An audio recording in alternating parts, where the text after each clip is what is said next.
പുണ്യനബി തങ്ങൾ ഒരു ഹദീസുണ്ട്, ഈ ഹദീസ് ഇഹ്യയിൽ വന്നിട്ടുണ്ട്. ഇത് ലഈഫാണെന്ന് പറഞ്ഞ തള്ളല്ലേ? ഇത് മൗദൂആയ ഹദീസ് അല്ലല്ലോ, ഇത് ലഈഫ് അല്ലയോ?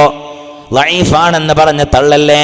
ഇത് ഇമാം ഗസ്സാലി റഹ്മത്തുള്ളാഹി അലൈഹി തങ്ങൾ ഉദ്ധരിച്ച ഹദീസാണ്. ഏതാണ് ആ ഹദീസ് എന്നറിയോ? പുണ്യ നബി സല്ലല്ലാഹു അലൈഹി വസല്ലമ തങ്ങൾ പറയുകയാണ്, സഹാബ, നിങ്ങൾ യഹൂദികളോടും നസ്രാനികളോടും വേണമെങ്കിൽ സലാം പറഞ്ഞോ. സല്ലിമു അലൽ യഹൂദി വൻ നസ്വാറ. നോക്കണേ നോക്കണേ നോക്കണേ, ജൂതന്മാരോടും ക്രിസ്ത്യാനികളോടും നിങ്ങൾ വേണമെങ്കിൽ സലാം പറഞ്ഞോളൂ. ജൂതന്മാരോടും നസ്രാനികളോടും നിങ്ങൾ വേണമെങ്കിൽ സലാം പറഞ്ഞോളൂ. വലാ തുസല്ലിമു അലൽ യഹൂദി വൻ നസ്വാറ മിൻ ഉമ്മത്തി. എൻ്റെ ഉമ്മത്തികളിലുണ്ട് ചില ജൂതന്മാർ, ചില നസ്രാനികൾ, അവരോട് നിങ്ങൾ സലാം പറയരുതേ, അവരോട് നിങ്ങൾ സലാം പറയാൻ പാടില്ല. ഖീല, ചോദിക്കുകയാണ്, മൽ യഹൂദു വൻ നസ്വാറ മിൻ ഉമ്മതിക. അല്ലാഹുവിൻ്റെ റസൂലേ, അങ്ങേരുടെ ഉമ്മത്തിങ്ങളിലുള്ള ജൂതന്മാരും നസ്രാനികളും ആരാണ് നബിയെ?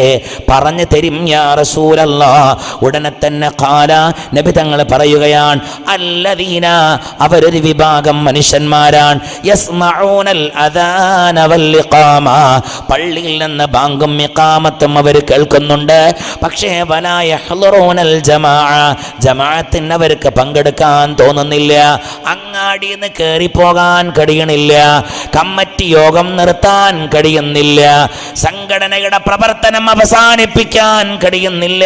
പള്ളിയിൽ നിന്ന് ബാങ്ക് കേൾക്കുമ്പോൾ നോട്ടീസ് ഒട്ടിച്ചു കൊണ്ടിരിക്കുകയാണെങ്കിൽ ആ ഒട്ടിച്ച് തീരട്ടെ എന്ന് കരുതുകയാണ്. പള്ളിയിൽ ബാങ്ക് കൊടുത്താൽ എല്ലാം നിർത്തണം, അതിൻ്റെ അപ്പുറത്തേക്കൊന്നല്ല സംഘടനാ പ്രവർത്തനമൊന്നും. സംഘടനാ പ്രവർത്തനം നന്മയാണ്, കൂലിയാണ്, സവാബാണ്, പ്രതിഫലമാണ്. എന്നാൽ ബാങ്ക് കൊടുത്തിട്ട് മദ്രസന്റെ ഉള്ളിൽ പറ്റൂല. അതെൻ്റെ ഉമ്മത്തീങ്ങളിലുള്ള ജൂതന്മാരാണവർ, എൻ്റെ ഉമ്മത്തീങ്ങളിലുള്ള നസ്രാനികളാണവർ. അതുകൊണ്ട് എൻ്റെ പ്രിയപ്പെട്ട പ്രവർത്തകന്മാരെ, നിങ്ങൾ ചെയ്യുന്ന പ്രവർത്തനം പിശാച് പഠിപ്പിക്കുകയാണ്. ബാങ്ക് കൊടുത്തോ, അവിടെ വിഴി നിൽക്കരുത്, പള്ളിക്ക് പോകണം. പിന്നെയും വേറെയും ഒരു ഹദീസുണ്ട്. നബി തങ്ങൾ പറയുകയാണ്, അല്ലാഹുവിൻ്റെ റസൂൽ പറയുകയാണ്, മൻ സമിഅൽ അദാൻ, പള്ളിയിൽ നിന്ന് ബാങ്ക് കേൾക്കുകയും വലം യഹ്ളുരിൽ ജമാഅ, അവർ ജമാഅത്തിന് പങ്കെടുക്കുന്നും ഇല്ലെങ്കിൽ, ഫകഅന്നമാ സനാ മഅ ഉമ്മിഹി, അവൻ്റെ ഉമ്മാൻ്റെ കൂടെ വ്യഭിചരിച്ചതിന് സമമാണ്.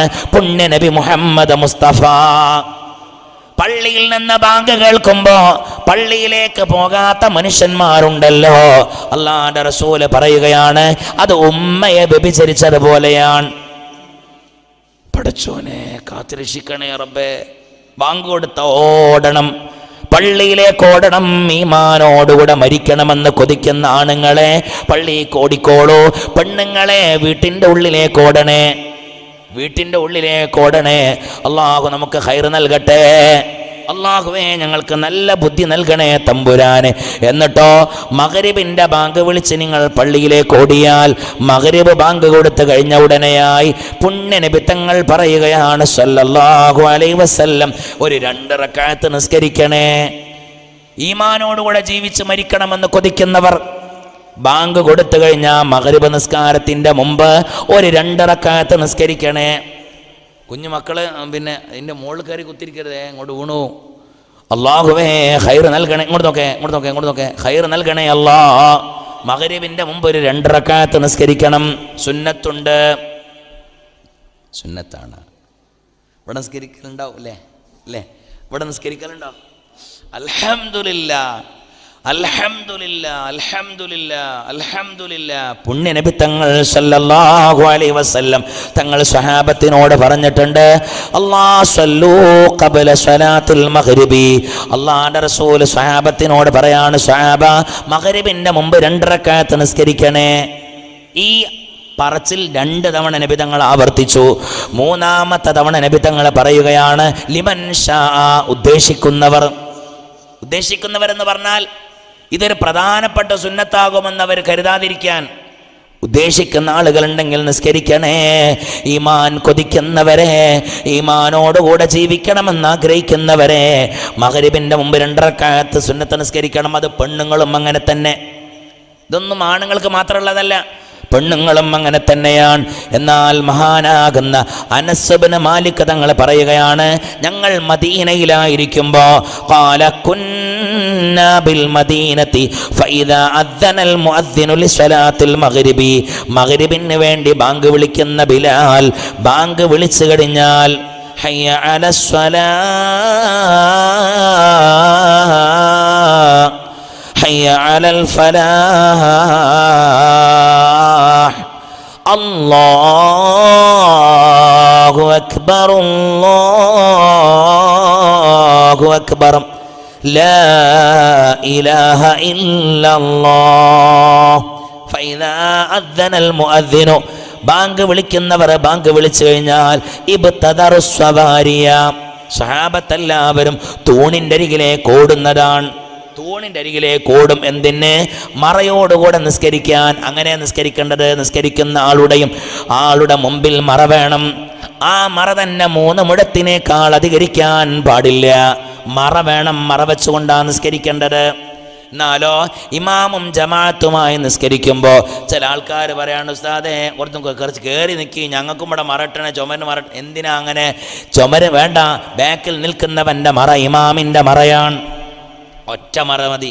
ഇമാമിൻ്റെ മറയാണ് ബാക്കിൽ നിൽക്കുന്നവൻ്റെ മറ. മനസ്സിലായിട്ടില്ലേ? പഴയ പള്ളിയിലൊക്കെ എങ്ങനെയാണ്? പഴയ പള്ളികളിലൊക്കെ അങ്ങനെ 4 ചുമരുണ്ടാക്കും. എന്നിട്ട് അതിൻ്റെ ഉള്ളിൽ തന്നെയാണ് മിഹ്റാബ് ഉണ്ടാക്കുക. എന്നിട്ട് ഇമാം അവിടെ നിന്ന് പിന്നെ ബാക്കിൽ ഒരു സഫ് ഒഴിഞ്ഞിട്ടാണ് മുഅ്മിനീങ്ങൾ ഉണ്ടാകുക. ഏറ്റവും വലിയ തെളിവല്ലയോ പൊന്നാനി പള്ളിയിൽ, പൊന്നാനിപ്പള്ളിയിലും മാതൃകയാണ്. പൊന്നാനിപ്പള്ളിയുടെ മിമ്പറ മദീനയിലുള്ള മിമ്പറ പോലെയാണ്. 7 പടവാണ് മദീനയിലുള്ള മിമ്പറ പോലെ. 5-ാമത്തെ പടവിൽ നിൽക്കും, 7-ാമത്തെ പടവിൽ ഖതീബ് ഇരിക്കും. എന്നിട്ട് ഖുതുബ ഓതും 5-ാമത്തെ. പൊന്നാനിപ്പള്ളി എന്ന് പറഞ്ഞാൽ മക്കയാണല്ലോ, ഇന്ത്യയിലെ മക്കയാണ് പൊന്നാനിപ്പള്ളി. എന്തുകൊണ്ട്? പൊന്നാനിപ്പള്ളിയുടെ കവാടങ്ങൾ അടക്കപ്പെടില്ല മക്കത്തെ പോലെ. ആർക്കും ഏത് പാതിരാ നേരത്തും പോയി ഇബാദത്ത് ചെയ്യാം. പൊന്നാനിയിലെ പള്ളിയിലെ വാതിൽ ഒരൊറ്റൊന്നും അടക്കൂല. ഒരു വാതിൽ മാത്രം അടച്ചു കിടക്കും. അതേതാണ്? നേരെ സെൻട്രലിലുള്ള വാതിൽ. ആ വാതിൽ മാത്രമേ അടക്കുള്ളൂ. നിങ്ങളൊന്ന് ആലോചിച്ച് നോക്കിയാണ്, പൊന്നാനിത്തെ വാതിൽ മുഴുവൻ വല്ലാക്ക് അടക്കണം എന്നുണ്ടെങ്കിൽ ഓരോ വക്ത് കഴിഞ്ഞ് അടച്ചിങ്ങനെ വന്നാൽ അവസാനം പിന്നെന്താ, ഇപ്പുറത്തെത്തുമ്പോൾ 2-ാമത്തെ വാങ്ങ് കൊടുക്കാൻ സമയമാവും. അതൊന്നല്ല, അത് അടക്കുകയില്ല. ഒരൊറ്റ വാതിൽ ഇങ്ങനെ അടക്കും. ആ നേരെ മുമ്പിലുള്ള വാതിൽ, അതിന് 500 കൊല്ലത്തെ പഴക്കമുണ്ട്. ആ പൊന്നാനിയുടെ അകമ്പള്ളിക്ക്. അതിൻ്റെ പുറം പള്ളിക്ക് 300 ചില്ലാനും കൊല്ലം പഴക്കമുണ്ട്. ആ അകമ്പള്ളിയുടെ വാതിൽ മാത്രമാണ് അടക്കുന്നത്. ആ അടക്കുന്ന വാതിൽ ആകെ തുറക്കുക ഓരോ വക്തിനും ബാങ്ക് കൊടുക്കാൻ പോകുമ്പോഴാണ്. ബാങ്ക് കൊടുക്കാൻ പോകുമ്പോൾ ആ വാതിൽ ഇങ്ങനെ തുറക്കും. ജമാഅത്ത് കഴിഞ്ഞാൽ ആ വാതിലടക്കും. ഒറ്റ വാതിൽ. പിന്നെ 2-ാമത് തുറക്കുന്നത് ജുമുഅയുടെ ദിവസമാണ്. അന്നും തുറന്നിടും അസർ വരെ. 3-ാമത് തുറക്കുന്നത് ഒറ്റപ്പെട്ട രാവുകളിലാണ്. 4 പെരുന്നാളിൻ്റെ അന്നാണ്. പെരുന്നാളന്ന് ഫുള്ള് തുറന്നിടും. അല്ലാത്ത സമയം മുഴുവനും കയറി വരുന്ന സദസ്സിന് മുമ്പിലുള്ള ആ കവാടം അടച്ചു കിടക്കുന്നതാണ്. എന്തുകൊണ്ട്? ഈ പള്ളി നിർമ്മിച്ചപ്പോ ഈ പള്ളിയുടെ 1.5-2 കിലോമീറ്ററുകൾക്കപ്പുറത്ത് ഈ വാതിലിനോട് സമമായൊരു ക്ഷേത്രം ഉണ്ടായിരുന്നു. ആ ക്ഷേത്രത്തിന്റെ വാതിലും ഈ പള്ളിയുടെ വാതിലും അഭിമുഖമായി വന്നു. അതുകൊണ്ട് തന്നെ ആ ക്ഷേത്രത്തിന് ഒരുപാട് പ്രയാസങ്ങൾ സംഭവിച്ചു. അപ്പോഴാണ് അവിടുത്തെ ആളുകൾ വന്ന് മഹാനായ മഖ്ദൂം തങ്ങളോട് പറയുന്നത്, എന്തൊക്കെയോ പ്രയാസങ്ങൾ വന്നിട്ടുണ്ട്. അപ്പോഴാണ് മഖ്ദൂം തങ്ങൾ പറഞ്ഞത്, നമ്മെക്കൊണ്ട് മറ്റുള്ള ഒരു മതക്കാർക്കും ഒരു വിഷമമുണ്ടാവാൻ പാടില്ല, ഒരു ബുദ്ധിമുട്ട് സംഭവിക്കാൻ പാടില്ല. അടച്ചിടണം ആ വാതിൽ തുറക്കരുതെന്ന് മഹാനായ സൈനുദ്ദീൻ മഖ്ദൂം റളിയല്ലാഹു അൻഹു. എങ്ങനെ തോന്നുന്നടാ അയൽവാസി ഹിന്ദുവാകുമ്പോ അവന്റെ മുഖത്തേക്ക് കാർക്കിച്ചു തുപ്പാൻ? അക്രിം ജാരക വലൗ കാന കാഫിറ. അൽഹംദുലില്ലാഹ്. അതൊക്കെയാണ് നമ്മുടെ പാരമ്പര്യം. ഇതൊന്നും നല്ല തുടങ്ങിയൊന്നല്ല. മഖ്ദൂം തങ്ങൾ പറഞ്ഞു, നമ്മെ കൊണ്ടൊരു ഇടങ്ങേറ് വരരുത്, അടച്ചു ആ വാതിൽ ഇന്നും അടയുകയാണ്. ആലോചിച്ച് നോക്കണം, നമ്മെ കൊണ്ട് മറ്റുള്ളവർക്കൊരു ഇടങ്ങേറ് ഉണ്ടാവരുത്, ഒരു സമുദായത്തിനും. അതാണ് വിശുദ്ധ ദീൻ. മറ്റുള്ളവനെ കാണുമ്പോൾ കുരച്ച് തുപ്പലല്ല. അല്ലാഹു നമുക്ക് നല്ല ബുദ്ധി നൽകട്ടെ. പടച്ചവനെ നീ ഖൈറ് നൽകണേ അല്ലാഹുവേ. ആലോചിക്കണം. അപ്പൊ അവിടത്തെ ഞാൻ പറഞ്ഞു വന്നത്, അവിടുത്തെ പള്ളിയാകമ്പള്ളി, അവിടെയാണ് മഹാനായ ഇബ്നു ഹജർ തങ്ങൾ ഇരുന്നു കൊണ്ട് സബക്ക് നടത്തിയ കല്ലവിടെയാണ്. ആ വിളക്കിൻ്റെ അടിയിൽ ഒരു കല്ല് കാണും. അത് മഹാനായ തുഹ്ഫയുടെ മുസന്നിഫായ ഇബ്നു ഹജർ റളിയല്ലാഹു അൻഹു വിശുദ്ധമായ മക്കയിൽ നിന്ന് ഇന്ത്യ രാജ്യത്തിലേക്ക് വന്ന് ഇവിടെ വെച്ചുകൊണ്ട് കേരളത്തിൽ നിന്ന് മഹാനായ ഇബ്നു ഹജർ തങ്ങളുടെ ശിഷ്യനായ സൈനുദ്ദീൻ മഖ്ദൂം തങ്ങളുടെ ദർസിൽ അവിടെയുള്ള മുതഅല്ലിമീങ്ങൾക്ക് കിതാബ് ഓതിക്കൊടുത്ത കല്ലാണത്. 2 മാസം ആ കല്ലിൻ്റെ അടിയിൽ. ചില ആൾക്കാർ പറയുന്നത് ആ കല്ലിൻ്റെ മുകളിലാണ് ഇബ്നു ഹജർ തങ്ങൾ വന്നതെന്നല്ല. ആ കല്ലിൻ്റെ മുകളിൽ വന്നോന്നല്ല. ആ കല്ലിൻ്റെ മുകളിൽ ഇരുന്നു കൊണ്ട് സബക്ക് നടത്തി അവിടെ ഇരുന്നിട്ട്. അതാണ് ഇന്നും ഉസ്താദുമാർ മൗലിയാരുട്ടികളെ കൊണ്ടുപോയി ആ വിളക്കിൻ്റെ ചുറ്റത്തും ഇരുത്തിയിട്ട് എന്തെങ്കിലും ഒന്ന് ഓതിക്കൊടുക്കുന്നത്. അതൊരു തബറുക്കിന് വേണ്ടിയാണ്. പഴയ കാലത്ത് ബാക്കവിയില്ല, ഫൈളിയില്ല, ദാരിമിയില്ല, ഹുദവിയില്ല. പഴയ കാലത്തുള്ളവരൊക്കെ മുസ്ലിയാക്കന്മാരാണ്. വിളക്ക് തിരുനാളുകളാണ് മുസ്ലിയാക്കന്മാർ. അവരായിരുന്നവർ. ഇബ്നു ഹജർ തങ്ങൾ ഇരുന്ന സ്ഥലം. എന്നാൽ ഇബ്നു ഹജർ തങ്ങൾ ആ കല്ലിൻ്റെ മുകളിൽ കയറി കുത്തിയിരുന്നിട്ടും അല്ല ഹജർ എന്ന് കല്ല് പേര് വന്നത്. അങ്ങനെ ചില ആളുകൾ പറയാറുണ്ട്. അതുമല്ല, ഇബ്നു ഹജർ തങ്ങൾക്ക് ആ പേര് വരാനുണ്ടായ കാരണം എന്തെന്നറിയോ? ഇബ്നു ഹജർ തങ്ങളുടെ വാപ്പായുടെ വാപ്പ ആരോടും മിണ്ടൂല എന്ന് പറഞ്ഞാൽ ദേഷ്യം പിടിച്ചിട്ടല്ല, തസവുഫാണ്, ഭയങ്കര ആലിമാൻ, ഒന്നും സംസാരിക്കൂല. അപ്പൊ ആൾക്കാർ പറഞ്ഞതാണ് കല്ലിൻ്റെ മാതിരിയാണ്, കല്ല് മിണ്ടൂലല്ലോ, അതാണ് ഹജർ. ആ ഹജറിന്റെ മകന് സ്ഥാനപ്പേര് കൊടുക്കുകയാണ് ഇബ്നു ഹജർ. മനസ്സിലായില്ലേ? അതാണ് ഞാൻ പറഞ്ഞു വന്നത്. മഹാനായ മഖ്ദൂമിന്റെ ആ പള്ളിയിലേക്ക് ചെന്നാൽ മിമ്പർ അങ്ങനെ, മിഹ്റാബ് അങ്ങനെയാണ്, ഇമാമിന്റെ മറയാണ് മോമിങ്ങളുടെ മറ.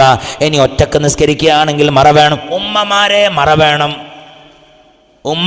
മറ വേണമെന്ന് ഞാൻ പറയാൻ കാരണം, പെണ്ണുങ്ങൾ എന്താ ഇതൊക്കെ പഠിക്കും, പക്ഷെ അതൊക്കെ ആണുങ്ങൾക്ക് മാത്രമുള്ളതാണ് കരുതുക.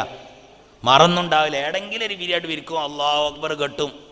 കുറേ ആ നിസ്കാരത്തിൽ ആലോചിക്കുക, പഠിച്ചോനെ ഏളാമാൻ്റെ കുട്ടീൻ്റെ കല്യാണം ഉണ്ടല്ലോ, പൊന്ന് വാങ്ങിയില്ലല്ലോ, ഓളാണെങ്കിൽ ഒരു പവൻ അങ്ങോട്ട് തന്നിണല്ലോ, ആ സമയത്തൊന്നും തിരിച്ചു കൊടുത്തിട്ടില്ലല്ലോ, കുടിരിക്കലും വിളിച്ചില്ലല്ലോ, പറഞ്ഞില്ലല്ലോ, പഠിച്ചോനെ. അപ്പം അസ്സലാമു അലൈക്കും വറഹ്മത്തുള്ളാഹി, അസ്സലാമു അലൈക്കും. ആ ഫോൺ നിർത്താം, പാപ്പാക്കൊന്ന് വിളിച്ചേരട്ടെ. നീയോ നിർത്താനായിട്ടില്ലേ? മനസ്സിലായിട്ടില്ലേ? ഉമ്മമാരെ മറ വേണം. നിസ്കരിക്കുമ്പോ മറ വേണം. അല്ലാഹുവിന്റെ റസൂലിന്റെ സ്വഹാബത്ത് ഇബ്തദറുസ് സവാരിയ, മറയുടെ അരികിലേക്ക് അവരോടും. എന്നിട്ട് അവർ മഗ്രിബിന്റെ മുമ്പായുള്ള 2 റക്അത്ത് സുന്നത്ത് നിസ്കാരം അവർ നിസ്കരിക്കും. ഫയർകഊന റക്അതൈൻ, ഈ 2 റക്അത്തുകൾ അവർ മഗ്രിബിന്റെ മുമ്പ് നിസ്കരിക്കും. ഹത്താ ഏതുവരെ എന്നറിയോ? ഇന്നർ റജുലൽ ഗരീബ ലയദ്ഖുലുൽ മസ്ജിദ ഫയഹസിബു അന്ന സ്വലാത ഖദ് സുല്ലിയത. പുറത്തുനിന്ന് ആരെങ്കിലും വന്നാൽ ഈ തൂണുകളുടെ ബാക്കിൽ വെച്ചുകൊണ്ട് സ്വഹാബത്ത് നിസ്കരിക്കുന്നത് കാണുമ്പോൾ പുറത്തുള്ള ആൾക്കാർ വന്നാൽ ചിന്തിച്ചു പോകും, ഓ മഗ്രിബിന്റെ ജമാഅത്തൊക്കെ കഴിഞ്ഞു പോയിട്ടുണ്ട്. അതിൻ്റെ അർത്ഥം എന്താണെന്നറിയോ? ഒരാളും ബാക്കിയില്ലാതെ എല്ലാവരും സുന്നത്ത് നിസ്കരിക്കുന്നവരാണ് മഗ്രിബിന്റെ മുമ്പ്. എന്നിട്ട് മഗ്രിബിന്റെ മുമ്പ് സുന്നത്ത് നിസ്കരിച്ചു കഴിഞ്ഞാൽ പിന്നെ ഇഖാമത്ത് കൊടുക്കുമ്പോൾ എൻ്റെ മുത്തുമുഅ്മിനീങ്ങളെ സ്വഫിലായി കയറി നിൽക്കണേ. സ്വഫിലേക്ക് കയറി നിൽക്കണം. എങ്ങനെയാ കയറേണ്ടതെന്നറിയോ? ഒന്നാമത്തെ സ്വഫിൽ നേരത്തെ വന്നവർ ഒന്നാമത്തെ സ്വഫിൽ നേരത്തെ വന്ന ആളുകൾ അങ്ങനെ നിൽക്കണ്ടേ. അല്ലാഹുവിന്റെ റസൂൽ സ്വല്ലല്ലാഹു അലൈഹി വസല്ലമ തങ്ങൾ പറയുകയാണ്, അൻ ജാബിർ ഇബ്നു സമുറ റളിയല്ലാഹു അൻഹു ഖാല ഖാല റസൂലുള്ളാഹി സ്വല്ലല്ലാഹു അലൈഹി വസല്ലം അലാ സഹാബ തസഫൂന കമാ തസഫുൽ മലായിക. മാലാക്കന്മാർ സഫ് കെട്ടുന്നത് പോലെയാണ് മനുഷ്യന്മാരെ നിങ്ങളും സഫ് കെട്ടേണ്ടത്. തോന്നിയ മാതിരി കെട്ടല്ലേ, മലക്കുകൾ സഫ് കെട്ടുന്നത് പോലെ. അപ്പോൾ സ്വഹാബത്ത് ചോദിക്കുകയാണ്, വകൈഫ തസഫുൽ മലായികതു ഇൻദ റബ്ബിഹിം നബിയേ, അല്ലാഹുവിൻ്റെ റസൂലേ, മലക്കുകൾ എങ്ങനെയാ നബിയേ അല്ലാഹുവിൻ്റെ മുമ്പിൽ സഫ് കെട്ടാറുള്ളത്? സഫിൻ്റെ ആധാരം അങ്ങനെയാണ്. എല്ലാ നിസ്കാരത്തിനും ഒരേ സഫാണ്, മയ്യത്ത് നിസ്കാരത്തിന് വേറെ സഫില്ല. ചില ആൾക്കാർ കാണാം പള്ളിയിൽ നിറച്ച ആളൊന്നും ഉണ്ടാവില്ല, എന്നാലും കാണാൻ അടുപ്പിച്ച് നിൽക്കുന്നത് പറ്റൂല. സഫാവണമെങ്കിൽ സാധാ നിസ്കാരം പോലെ നിൽക്കണം. സ്ഥലം സൗകര്യം കുറയുമ്പോഴാണ് അടുത്ത് നിൽക്കേണ്ടത്.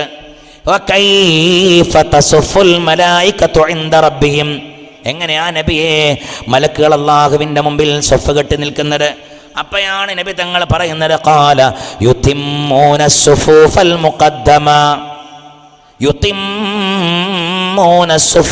മുഖദ്ദമ, അള്ളാഹുവിന്റെ റസൂൽ പറയാണ്, ആദ്യം വന്നവർ ആദ്യം സഫ് കെട്ടി നിൽക്കും. ആദ്യം വന്നവർ ആദ്യം സഫ് കെട്ടി നിൽക്കും. നമ്മളോ ആദ്യം വന്ന ഫാൻ്റെ ചോട്ടിൽ നിൽക്കും.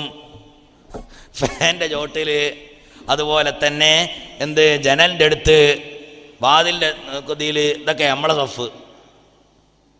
മനസ്സിലായിട്ടില്ലേ? എന്നിട്ട് പിന്നെ ഫാൻ എടുത്ത് കയറി എല്ലാവരും കയറ്റി നിർത്തും.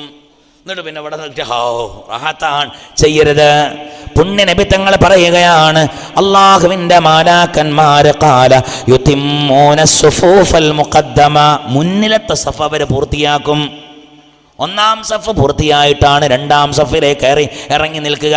എന്നാൽ എൻ്റെ സഹോദര, ഒന്നാമത്തെ സഫിൽ നിൽക്കുന്ന ആളുകളുണ്ടല്ലോ, ഒന്നാം സഫിൽ ജമാഅത്തായി നിസ്കരിക്കുന്നവരൊന്ന് കൈവന്തിച്ചേ. അൽഹംദുലില്ലാ, അൽഹംദുലില്ലാ, അൽഹംദുലില്ലാ. പഠിച്ചോനെ മൂല്യാരെ നാളെപ്പോൾ തല്ലുണ്ടാകുമല്ലോ, ഉണ്ടായിക്കോട്ടെ, നന്മക്ക് വേണ്ടിയല്ലേ. ഉന്തും തള്ളും ചെയ്യരുത്. ചിലപ്പോൾ ആളുകൾ നിൽക്കുമ്പോൾ ഒറ്റ ഉന്തുന്തി അവിടെ നിൽക്കരുത്, അതിന് ജമാഅത്ത് സഹിയാകൂല. മുന്നിലെ സഫിൽ കയറുന്ന നേരത്തെ വന്ന് സഫ് പിടിക്കണം. അള്ളാഹുവിൻ്റെ റസൂൽ ഒന്നാമത്തെ സഫിൽ നിൽക്കുന്നവർക്ക്, അള്ളാഹുവേ നീ റഹ്മത്ത് ചെയ്യണേ അല്ലാ, നീ റഹ്മത്ത് ചെയ്യണേ അല്ലാ, നീ റഹ്മത്ത് ചെയ്യണേ അല്ലാ എന്ന് നിങ്ങളെ ഹമീ പറയണ്ട, ഞാൻ ദ്വാരുന്നല്ല, ഇത് നബി ദുആ ചെയ്തതാണ്. ഒന്നാമത്തെ സഫിൽ നിൽക്കുന്നവർക്ക് റഹ്മത്ത് ചെയ്യട്ടെ. പോരാ, തീരുന്നില്ല. നബി തങ്ങൾ ഒരു ദിവസം നിസ്കാരം കഴിഞ്ഞ് സലാം വീട്ടിയപ്പോ പുണ്യ നബി തങ്ങൾ എഴുന്നേറ്റ് നിൽക്കുകയാണ്. മലക്കുകൾ, സ്വഹാബ, ഇന്ന് മലക്കുകൾ ഇവിടെ വന്നിരുന്നു. അവരൊന്നാം സഫുകാർക്ക് ഇങ്ങനെ ഇസ്തിഗ്ഫാർ ചെയ്യുന്നത് ഞാൻ കേട്ടിട്ടുണ്ട് സ്വഹാബ എന്ന് പുണ്യ നബി മുഹമ്മദ് മുസ്തഫ. ഒന്നാം സഫിലുള്ള ആൾക്കാർക്ക് ഇങ്ങനെ തന്നെ, ഒന്നാം സഫുകാർക്ക് നീ പൊറുക്കണേ അല്ലാ, ഒന്നാം സഫുകാർക്ക് പൊറുക്കണേ അല്ലാ, ഒന്നാം സഫുകാർക്ക് പൊറുക്കണേ അല്ലാ. നിസ്കാരം കഴിയുന്നത് വരെ മലക്കുകൾ ഇങ്ങനെ ദുആ ചെയ്യുകയാണ്. ഈ ഹദീസ് പറഞ്ഞതിന് ശേഷം നബി പറയാൻ, ഞാനും ദ്വാരം കൊടുക്കാൻ, ഒന്നാം സഫുകാർക്ക് റഹ്മത്ത് ചെയ്യട്ടെ, റഹ്മത്ത് ചെയ്യട്ടെ, റഹ്മത്ത് ചെയ്യട്ടെ 3 വട്ടം പറഞ്ഞു. അപ്പം രണ്ടാമത്തെ സഫിലും സ്വഹാബത്തുണ്ടായിരുന്നു. രണ്ടാമത്തെ സഫിലുള്ള സ്വഹാബത്ത് വെച്ചു, നബിയെ രണ്ടാം സഫുകാർക്കില്ലേ? അപ്പം നബി പറഞ്ഞു, എന്നാ രണ്ടാം സഫുകാർക്കും ഒറ്റ തവണ, മറ്റേത് 3 തവണ. രണ്ടാം സഫുകാർക്ക് ഒരൊറ്റ തവണ, മൂന്നാം സഫുകാർക്ക് മഹാനായ നബി തങ്ങൾ ദുആ ചെയ്ത് കൊടുത്തിട്ടില്ല. മൂന്നാം സഫുകാർക്ക് ദുആ നടത്തിയിട്ടില്ല. അപ്പം മാക്സിമം നമ്മൾ ഒന്നാം സഫിലേക്ക് നിൽക്കണം. ഇമാമിന്റെ നേരെ ബാക്കിൽ നിൽക്കാൻ കഴിയോ? അങ്ങനെ നിന്നോ. അതുപോലെ തന്നെ അത് കഴിഞ്ഞ വലത് ഭാഗത്തിന്റെ മേൽ മുന്തിച്ചോ. അല്ലാഹുവേ തൗഫീഖ് നൽകണേ തമ്പുരാനെ. എന്നാലോ സഫുകളുടെ ഇടയിൽ വിടവുകൾ ഉണ്ടാവാൻ പാടില്ല. നിർത്താനായുള്ള സൂചനയാണ്. നിർത്തി മൊയിലാരേ, അതിൻ്റെ ഒരു അർത്ഥം തങ്ങൾ വന്നോ കഴിക്കണുള്ളൂ. അൽഹംദുലില്ലാ. ഏതായിരുന്നാലും അള്ളാഹു ബർക്കത്ത് ചെയ്യട്ടെ. ഉറക്കപ്പറ, അള്ളാഹുവേ ബർക്കത്ത് ചെയ്യണേ അല്ലാ. സഫുകളുടെ ഇടയിൽ വിടവ് ഉണ്ടാവാൻ പാടില്ല. ഇപ്പൊ സൂപ്പർ വിടവുകളാണ്. ചില ആൾക്കാർ ഇപ്പോൾ ചൂടും എടുക്കണില്ല ഉസ്താദ്, ഇത് തന്നെ നല്ലത്, ആദ്യമേ തുടങ്ങേണ്ടി. ഇനി സഫ് അടുപ്പിച്ച് നിൽക്കണം. സഫ് ഒരിക്കലും വിടവുകൾ വരാൻ പാടില്ല. അല്ലാഹുവേ നീ ഖൈർ നൽകണേ റബ്ബേ. സ്നേഹിച്ചു വന്നാൽ മഹാനായ തങ്ങൾ സദസ്സിലേക്ക് കയറി വരികയാണ്. സ്നേഹിച്ചു വന്നാൽ നബിയെയും കുടുംബങ്ങളെ സൂക്ഷിക്കുമേഴ് സ്ഥലങ്ങളിൽ ദുരിതങ്ങളെ മൗത്തും ഖബർ നശ്റും കിതാബും പിന്നെ മീസാൻ ഹിസാബ് സിറാത്ത് തേടും തന്നെ. അല്ലാഹുവേ ഖൈർ നൽകണേ അല്ലാഹ്.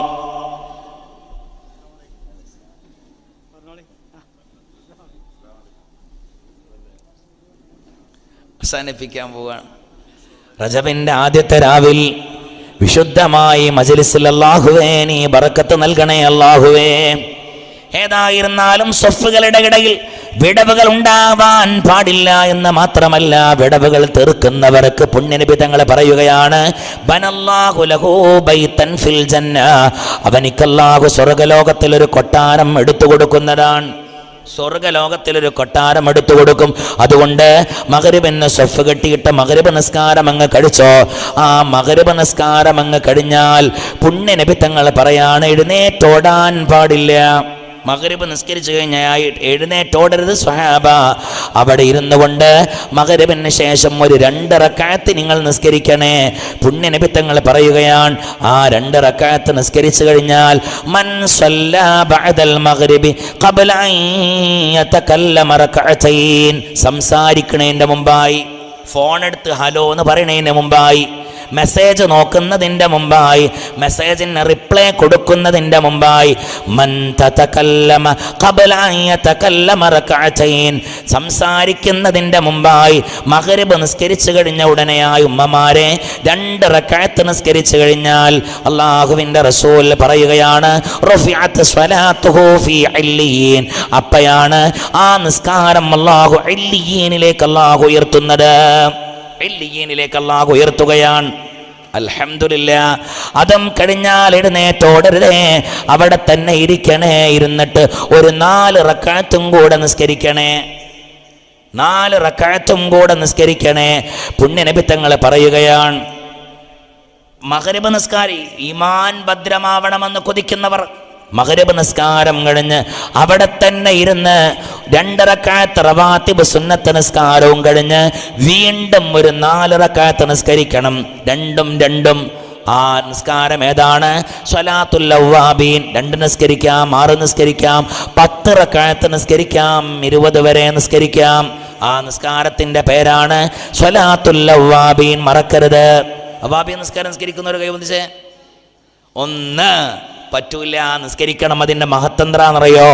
അള്ളാന്റെ റസൂല് പറയാണ്, മഹദിയായ ഉമ്മു സലമ ബീവി റളിയല്ലാഹു അൻഹ ഉദ്ധരിക്കുകയാണ്, അന്ന ഉമ്മു സലമ റളിയല്ലാഹു അൻഹ, ഉമ്മു സലമ ബീവി തങ്ങൾ പറയുകയാണ്, മൻ സല്ലാ 6 റക്അത്ത്, ആരെങ്കിലും 6 റക്അത്ത് നിസ്കരിച്ചു കഴിഞ്ഞാൽ ബഅദൽ മഗ്രിബ്, മഗ്രിബ് നിസ്കാരത്തിന്റെ മുമ്പായി 6 റക്അത്ത് നിസ്കരിച്ചു, മഗ്രിബിന്റെ ശേഷം 6 റക്അത്ത് നിസ്കരിച്ചാൽ, അത് മഹാന്മാർ ഇതിനെ ഈ ഹദീസിനെ വ്യാഖ്യാനിച്ചുകൊണ്ട് പറയാണ്, മഗ്രിബിന് ശേഷമുള്ള റവാത്തിബും കൂടെ 4 റക്അത്ത് അവ്വാബി നിസ്കാരം നിസ്കരിച്ചു കഴിഞ്ഞാൽ ഉമ്മു സലമ ബീവി റളിയല്ലാഹു അൻഹ പറയാൻ, ആ നിസ്കാരമുണ്ടല്ലോ 1 വർഷത്തെ അമലിന് തുല്യമാണെന്ന് പുണ്യ നബി മുഹമ്മദ് മുസ്തഫ. ഉറക്കപ്പറ മുഹമ്മദ് മുസ്തഫ. ഞാൻ അവസാനിപ്പിക്കാൻ പോകുവാൻ. 1 വർഷത്തിന്റെ അമലിന് തുല്യമാണത്. പോരാ, തീരുന്നില്ല. നബി തങ്ങൾ പറയുകയാണ്, അത് ലൈലത്തുൽ ഖദറിന്റെ അമലിന് സമാനമാണ്. ലൈലത്തുൽ ഖദർ ഉണ്ടല്ലോ, വിശുദ്ധമായ 1000 മാസത്തേക്കാൾ ശ്രേഷ്ഠതയുള്ള ലൈലത്തുൽ ഖദർ, ആ ലൈലത്തുൽ ഖദറിന് തുല്യമാണ് മഗ്രിബിന് ശേഷമുള്ള 6 റക്അത്തിനെന്ന് പുണ്യ നബി മുഹമ്മദ് മുസ്തഫ. സംസാരിക്കരുത്, മോശപ്പെട്ടത് സംസാരിക്കരുത്, ബാക്കി ആവശ്യങ്ങൾക്കൊക്കെ സംസാരിക്കാം. മനസ്സിലായില്ലേ? 6 റക്അത്ത് നിസ്കരിച്ചാൽ 1 വർഷം ഇബാദത്ത് ചെയ്ത പ്രതിഫലമാണ്. നിസ്കരിച്ചു നോക്കി നോക്കേണ്ടി. നാളെ റജബിന്റെ 1ാമത്തെ രാത്രിയാണ്. റജബ് കഴിഞ്ഞ് ഇന്ന് 1ാമത്തെ രാത്രി, നാളെ റജബിന്റെ 2ാമത്തെ രാത്രിയാണ്. മനുഷ്യന്റെ ജീവിതം മാറ്റിപ്പിടിക്കേണ്ട സമയമാണ്. അല്ലാഹു തൗഫീഖ് നൽകട്ടെ. നാളെ തുടങ്ങിക്കോ. നാളത്തെ തുടക്കം ഇതൊരു സുന്ദര തുടക്കമാകണം. എല്ലാ മാസത്തിൻ്റെയും 1-2 ദിവസങ്ങൾ വലിയ മഹത്വമുള്ള ദിവസങ്ങളാണ്. തുടങ്ങിക്കോ, അവസാനിപ്പിക്കാൻ കഴിയൂല. പിന്നെ ഇതൊരു നല്ല തുടക്കമായിരിക്കും. ഒരു വർഷത്തെ അമൽ ചെയ്ത പ്രതിഫലം അല്ലാഹു എനിക്ക് കൊടുക്കുന്നതാണ്. പോരാ, ലൈലത്തുൽ ഖദറിന്റെ അമലുണ്ടല്ലോ, ആ അമലിനോട് ഇത് കടപിടിക്കുന്നതാണ്. അല്ലാഹു തൗഫീഖ് നൽകട്ടെ. ബിസ്മില്ലാഹിർ റഹ്മാനിർ റഹീം. നാളെ മുതൽ ഞാനത് നിസ്കരിക്കുന്നു പറയുന്നുള്ളൂ. കൈവന്തിച്ചാണ് ഇതിനെന്നെ പറഞ്ഞിട്ടുള്ളൂ, ഇതിനെന്നെ അത് കൊണ്ടുവന്നത്. ഞാൻ നിസ്കാരം കഴിഞ്ഞാൽ എണീച്ച് പായരുത്, അവിടെ തന്നെ ഇരിക്കണം. ഇരുന്നിട്ടൊരൊറ്റ ദുആ, ഒരു കുഞ്ഞു ദുആ പടച്ചോനെ ഏൽപ്പിക്കുകയാണ്. അല്ലാഹുമ്മ ഇന്നി അസ്തൗദിഉക ഈമാനി ഫീ ഹയാതി വ ഇൻദ മമാതി വ ബഅദ മമാതി ഫഹ്ഫദ്ഹു അലയ്യ ഇന്നക അലാ കുല്ലി ഷൈഇൻ ഖദീർ. ഈ ഒരു ദുആ ഉണ്ടല്ലോ, ദുആ ചെയ്ത അവന്റെ ഈമാൻ അല്ലാഹു സംരക്ഷിക്കുന്നതാണ്, അവന്റെ ഈമാൻ അല്ലാഹു സൂക്ഷിക്കുന്നതാണ്. മഹാനാകുന്ന ഹക്കീം തുർമുദി തങ്ങൾ പറയുകയാണ്. ഹക്കീം തുർമുദി ഒരു ദിവസം നബി തങ്ങളെ കിനാവിൽ കണ്ടു. നബി തങ്ങളോട് ചോദിച്ചു, യാ റസൂലല്ലാഹ്, നബിയെ ഞങ്ങളുടെ ഈമാൻ കുറഞ്ഞു പോകുകയാണ്, നബിയെ ഞങ്ങളുടെ ഈമാൻ കുറഞ്ഞു പോകുകയാണ്. അപ്പൊ നബി തങ്ങൾ പറഞ്ഞു കൊടുത്ത കാര്യം എന്തെന്നറിയോ? ഹക്കീം തുർമുദി തങ്ങളെ, നിങ്ങൾ സുബഹിയുടെ മുമ്പുള്ള റവാത്തിബ് സുന്നത്ത് നിസ്കരിക്കാറുണ്ടല്ലോ? ഉണ്ട്. 4 നിസ്കാരം കഴിഞ്ഞാൽ ഒന്ന് ചെരിഞ്ഞു കിടക്കണേ ഹക്കീം തങ്ങളെ, വലത് ഭാഗത്തിന്റെ മേൽ ചെരിഞ്ഞു കിടക്കണം. ഖബറിൽ കിടക്കുന്നത് പോലെ ചെരിഞ്ഞു കിടക്കണം. എന്നിട്ട് ആ ചെരിഞ്ഞു കിടക്കുന്ന കിടത്തത്തിൽ അല്ലാഹുമ്മ റബ്ബ ജിബ്രീല വ മീകായീല വ ഇസ്റാഫീല വ അസ്റായീല വ ഹമലത്തിൽ അർശി വ മുഹമ്മദിൻ സല്ലല്ലാഹു അലൈഹി വസല്ലം അല്ലാഹുമ്മ അജ്റിനി മിനൻ നാർ അല്ലാഹുമ്മ അജ്റിനി മിനൻ നാർ അല്ലാഹുമ്മ അജ്റിനി മിനൻ നാർ അല്ലാഹുമ്മ അജ്റിനി മിനൻ നാർ അല്ലാഹുമ്മ അജ്റിനി മിനൻ നാർ അല്ലാഹുമ്മ അജ്റിനി മിനൻ നാർ അല്ലാഹുമ്മ അജ്റിനി മിനൻ നാർ 7 തവണ പറഞ്ഞു. ആ കടത്തത്തിൽ ചെരിഞ്ഞ് കിടക്കാൻ പറ്റുന്നോലെ അങ്ങനെ. ഇനി വലത്തോട്ട് ചെരിയാൻ കഴിയൂല, എന്തെങ്കിലും കുരുവോ വേറെ എന്തെങ്കിലും ഉണ്ടെങ്കിൽ ഇടത്തോട്ട് ചെരിഞ്ഞോ, കിബിലക്കാവണം. ഇനി ഇടത്തോട്ടും ചിരിയാൻ കഴിയൂലെങ്കിലോ മലർന്ന് കിടന്നോ. കമ്ന്ന് കിടക്കാൻ പറ്റൂല. കമ്ന്ന് കിടക്കൽ ജീവിച്ചിരിക്കുന്നവർക്ക് കറാഹത്താണ്. കമ്ന്ന് കിടക്കാന്നല്ല, ജീവിച്ചിരിക്കുന്നവർക്ക് കറാഹത്താണ്. മരിച്ചതിന് ശേഷം മയ്യത്തിനെ കമഴ്ത്തിക്കിടത്തുന്നത് ഹറാമുമാണ്, ആവശ്യമില്ലാതെ. കമ്ന്ന് കിടക്കരുത്, ചെരിഞ്ഞിങ്ങനെ കിടന്നിട്ട് ഈ ദുആ നടത്തിക്കോ. എന്നാൽ ഹക്കീം തുർമുദി തങ്ങളോട് പുന്നാര നബി തങ്ങൾ പറയാ, നിങ്ങളുടെ ഈമാൻ കുറഞ്ഞു പോകുന്നുണ്ടോ എങ്കിൽ ആ കടത്തം കഴിഞ്ഞ് നിങ്ങൾ എഴുന്നേറ്റിരിക്കുമല്ലോ. ഇരുന്നിട്ട് നിങ്ങൾ നിസ്കരിക്കുന്നതിൻ്റെ മുമ്പായി യാ ഹയ്യു യാ ഖയ്യൂം ലാ ഇലാഹ ഇല്ലാ അൻത. ഉപ്പമാരെ മറന്നു പോകല്ലേ, ഉപ്പമാരെ മറന്നു പോകല്ലേ, ഉമ്മമാരെ മറന്നു പോകല്ലേ. മഹാനാകുന്ന നബി തങ്ങൾ പറയുകയാണ്, യാ ഹയ്യു യാ ഖയ്യൂം ലാ ഇലാഹ ഇല്ലാ അൻത എന്നുള്ള ദിക്റുണ്ടല്ലോ, 40 തവണ പറഞ്ഞോ. ഇത് പരിശോധിച്ചറിഞ്ഞ ദിക്റാൻ. അല്ലാഹു തൗഫീഖ് നൽകട്ടെ. അല്ലാഹുവേ തൗഫീഖ് നൽകണേ. അല്ലാഹുവേ സാധുക്കളായ ഞങ്ങളുടെ ഈമാനിനെ നീ കാത്ത് രക്ഷിക്കണേ. മരിക്കുന്ന സമയം അല്ലാഹുവേ ഈമാനോടുകൂടെ മരണപ്പെടാൻ തൗഫീഖ് നൽകണേ തമ്പുരാനെ. അതിനൊരവസരം കൂടെ ഇന്ന് വന്നിരിക്കുകയാണ്. റജബിന്റെ ഈ വിശുദ്ധ 1-ാമത്തെ രാവിൽ ചാരിറ്റി നടത്താൻ, ഇവിടത്തെ പാപങ്ങൾക്ക് മരുന്ന് കൊടുക്കാൻ, ഇവിടത്തെ പാപങ്ങളെ സഹായിക്കാൻ ഒരു വേദിതാ നമ്മളിലേക്ക് കടന്നു വന്നിരിക്കുകയാണ്. മൊയ്ലിയാർ തുടങ്ങി പിരിവിൻ്റെ സമയമോ? അങ്ങനെ ചിന്തിക്കല്ലേ. ഇത് നമ്മുടെ ഏറ്റവും വലിയ മഹത്വമുള്ള സമയമാണ്. മഹാനായ സയ്യിദ് ആരെന്നറിയോ? സയ്യിദിനെ ഇരുത്തിക്കൊണ്ട് പറയുന്നത് ഒരിക്കലും സയ്യിദ് ഇഷ്ടപ്പെടില്ല. പക്ഷേ ഈ സയ്യിദിനെ നാം അറിയണം. ഇത് ഞങ്ങളുടെ മഹാനായ ശൈഖുനാ പന്മള ഫരീദ് ഉസ്താദ് ഉണ്ടല്ലോ. ഞങ്ങൾക്കൊക്കെ 7-8 വർഷക്കാലം കിതാബോധി തന്ന, 48 വർഷക്കാലം ദർസ് നടത്തി തന്ന മഹാനായ ശൈഖുനാ പന്മള ഫരീദ് ഉസ്താദ് 100 കണക്കായ ആലിമീങ്ങളെ ലോകത്തിന് സമർപ്പിച്ച മഹാനാണ്. ആ മഹാനായ ശൈഖുന ലോകത്തോട് വിട പറഞ്ഞു പോകുമ്പോ ലാ ഇലാഹ ഇല്ലല്ലാഹ് ചൊല്ലിയിട്ട് പുഞ്ചിരിക്കുന്ന മുഖമായിട്ടാണ് ലോകത്തോട് വിട പറഞ്ഞു പോയത്. മഹാനായ ശൈഖുന ഉസ്താദ് എന്ത് തഹ്ഖീഖുള്ള പണ്ഡിതനാണെന്നറിയോ? ആ മുഖത്തേക്ക് അങ്ങ് നോക്കുമ്പോ ഈമാനിന്റെ തുളുമ്പി നിൽക്കുന്ന പ്രകാശമുള്ള സുന്ദരമായ മുഖം. ഏത് മോശക്കാരനായൊരു മുതഅല്ലിമും ചമ്മാട് മഹാനായ പൊന്മള ഫരീദ് ഉസ്താദിന്റെ ദർസിലേക്ക് വന്നാൽ ആ കുട്ടിയുടെ ഉള്ളിൽ നിന്ന് അല്ലാഹു അഴുക്കുകളെ നീക്കം ചെയ്യുന്നതാണ്. ഈ മഹാനവറുകളുടെ അരികിൽ ഇരിക്കുന്നത് കൊണ്ട് മഹാന്മാരാകുന്ന സ്വാലിഹീങ്ങളുടെ കൂടെ ഇരുന്ന് കഴിഞ്ഞാൽ ഖൽബിയായ രോഗം മാറുമെന്നല്ലയോ മഹാന്മാർ നമ്മെ പഠിപ്പിച്ചത്. ആ മഹാനായ ശൈഖുന ഉസ്താദ് കൊല്ലം മഹാനവറുകൾ റസൂലുള്ളാഹി തങ്ങളുടെ മൗലിദ് നടത്തുമ്പോ ആ മൗലിദിന്റെ നേതൃത്വം വഹിക്കാൻ ഈ തങ്ങളും ഒരുപാട് ഉസ്താദുമാർ നേതൃത്വം വഹിക്കാനുണ്ടാകും. കൂട്ടത്തിൽ ഒരു ചെറുപ്പക്കാരൻ, അത് ഞങ്ങൾ ചെറുതാകുന്ന കാലം മുതൽ കണ്ടത് ഈ മഹാനായ സയ്യിദനെയാണ്. അല്ലാഹുവേ, ഇവരുടെയൊക്കെ ഫദ്ല് കൊണ്ട് ഇവരുടെ ബർക്കത്ത് കൊണ്ട് ഞങ്ങളുടെ ജീവിതത്തിൽ റാഹത്ത് നൽകണേ തമ്പുരാനെ. ഒരുപാട് സദസ്സുകൾക്ക് നേതൃത്വം വഹിക്കുന്ന മഹാനാണ്. ഇവരുടെ പിതാവ് സമസ്ത കേരള ജംഇയ്യത്തുൽ ഉലമയുടെ മുശാവറ മെമ്പറാണ്. ആലോചിച്ച് നോക്കണം. അല്ലാഹുവേ, വലിയ ആലിമും അതുപോലെ തന്നെ ഇവരാവട്ടെ വലിയ സ്ഥാപനം നടത്തുന്നവരും വലിയ ദർസ് നടത്തുന്നവരുമാണ്. ഈ മഹാനായ തങ്ങൾ, അതും വിശുദ്ധമായ റജബിന്റെ ആദ്യത്തെ രാവിൽ, അതും ഒരു ചാരിറ്റി പ്രവർത്തനത്തിന് സഹായിക്കാൻ ഒരുമിച്ചുകൂടി ഈ സദസ്സുണ്ടല്ലോ. ഈ സദസ്സിന്റെ മഹാത്മ്യം പറഞ്ഞറിയിക്കാൻ കഴിയാത്തതാണ്. അല്ലാഹുവേ, നീ ഖൈർ നൽകണേ തമ്പുരാനെ. നമുക്കിതേ ചെയ്യാൻ പറ്റൂ. സ്വഹാബത്തിനെ പോലെ യുദ്ധം ചെയ്യാൻ കഴിയാത്തവരാണ് നാം. അതിനുള്ള അവസരത്തിൽ ഇപ്പത്തെ യുദ്ധക്കതാണ്. ഇപ്പത്തെ യുദ്ധം എന്ന് പറയുന്നത് പാപങ്ങളെ സഹായിക്കലാണ്. മഹാനാകുന്ന അംർ ഇബ്നുൽ ജമൂഹ റളിയല്ലാഹു അൻഹു ഉണ്ടല്ലോ. അംർ ഇബ്നുൽ ജമൂഹ തങ്ങൾ കറുത്തൊരു മനുഷ്യനാണ്, മെലിഞ്ഞൊട്ടിയ ശരീരമാണ്, ഒരു കാലുകൊണ്ട് നടക്കാൻ പറ്റൂല. 4 മക്കളുണ്ട്, 2 പെൺമക്കളും 2 ആൺകുട്ടികളുമാണ്. ബദറിൽ പങ്കെടുത്തിട്ടില്ല. പാപം അംർ ഇബ്നുൽ ജമൂഹ തങ്ങൾ ഉടുക്കാൻ ഒരു തുണി മാത്രമാണുള്ളത്.